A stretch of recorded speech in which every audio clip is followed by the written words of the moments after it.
Howdy folks, Tana Simon-Selly here. I would love to walk you through a couple of different setups that I want you to practice before we start concurrent learning here in October. So right here in front of me, I have my Zoom meeting going on. And for purposes for you, so you see what the students see, I have my students waiting in the waiting room right here. And then I have my screen right here within Zoom. I have my waiting room ready to admit my student. And then over here on this screen, which would be your screen in class that you would be showing to your kids in person, you would have what you want to have prepped for student view only. So your laptop is going to be that safe house for having student materials that is in the background. Maybe you have your attendance, maybe you have your setup for your LMS and your learning platform that is back there in the background. But everything that is going to be on this screen, I'm going to say students can see.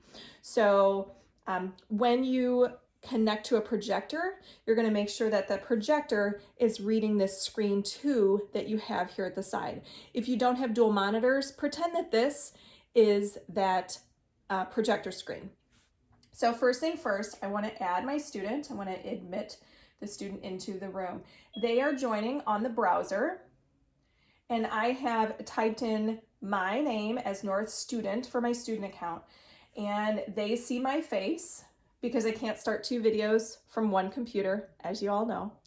Okay, if you do want to remind yourself of that you cannot start two Zooms at once, but you can be on a different device and start a Zoom, that's totally fine.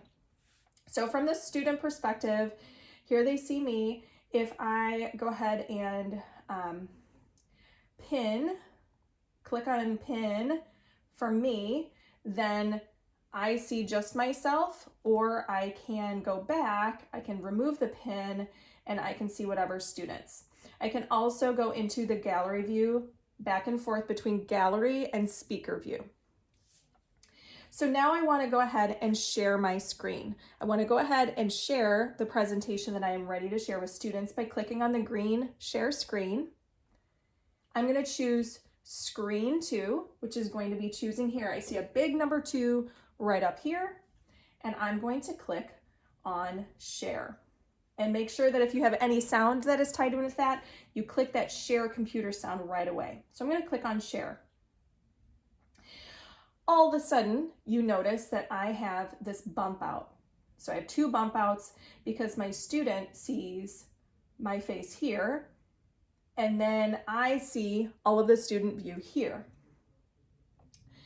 Over here is what I'm sharing with students. So if I go over here to this screen and I go into present mode, you'll notice that my students at home see the same exact thing that my students in person can see. So it looks a little crazy on your screen over here.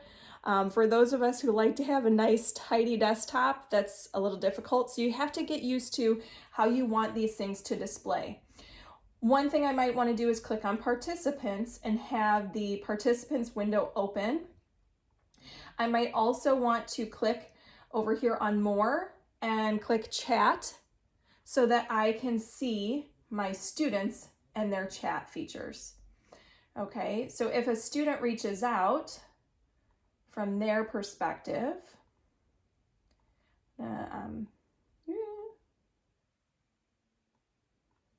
from the student, I'm gonna click chat, hello. Okay, so here I see a message from my student pop up from that student at home.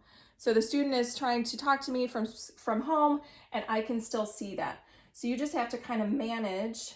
So this screen share, I might want to put it up here. Clearly you will not have your student view that you need to worry about, okay? But you can definitely move these around, and I can even minimize the zoom. So now my screen is a little bit tidier. Okay, I can also, from the participants view, I can be running those nonverbals, so I can see those from home. I might have a student that's in class that is also logged in. Maybe you just choose one student to log in, unless you're doing breakouts and unless you're doing those cohorts between the two. So I can go over here and I can be presenting. If I wanted to hop out of full screen, F11 is going to be your best friend. So it pops that presentation back out. And I might hop over to a Google Doc that's right up there for them. Again, pressing F11 will take that screen to full view, and over here, the student is seeing that full view. So it's taking up that big space on their screen instead of seeing all of your bookmarks, all of your extensions. F11 is our friend when it comes to full screen real estate with remote and concurrent learning. And then lastly, I'm going to go in and I'm going to practice these things with some of the teachers in the building. And I want to go ahead and see how we get the speaker set up, how we do those present modes. But I want to send these out to you today, these 2 videos, so you can start working on this and practicing, because next Wednesday I'll be having a drop-in session and you can come in and ask all the questions. So practice, practice, practice will make you feel so much more confident in doing this with your students. Please reach out if you have suggestions or want me to help you navigate through this. I'd be happy to do that. And I hope you're all doing well. Miss you. Smiles and hugs. Take care, everyone.